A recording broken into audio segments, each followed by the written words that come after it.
अस्सलामुअलैकुम। सर मेरा नाम मोहम्मद सदीक है।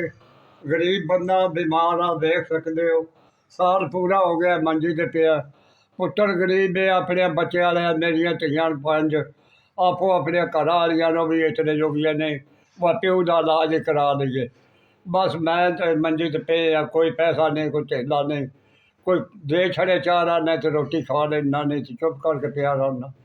ते इको मेरा पुत्तर है, ਉਹ ਆਪਣੇ ਬੱਚਿਆਂ ਵਾਲਾ ਹੈ, ਉਹਦੇ ਵਿੱਚ ਹਿੰਮਤ ਕੋਈ ਨਹੀਂ ਜੇ ਮੇਰਾ ਇਲਾਜ ਕਰਾ ਲਵੇ।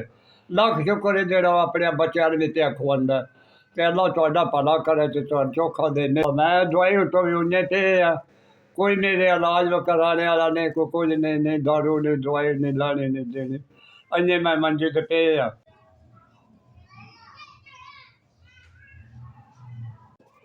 ਅਜੇ ਭਲਾ ਹੋਵੇ ਤੁਹਾਡਾ, ਅੱਲਾ ਚੋਖਾ ਦੇ ਅਤੇ ਬੱਚੇ ਦੀ ਰਹੇ 5000 ਤੁਹਾਡਾ ਆ ਗਿਆ। अल्लाह ताला तुहानू इहदियों भी चोखा देवे। मेरी गरीब की मदद की है, अल्लाह ताला तुहानू चोखा देवे। माड़ा बंदा मैं बीमार आ, मंजी ते साल हो गया पे, हर वे तुहाडे वास्ते दुआवां करदा रहना।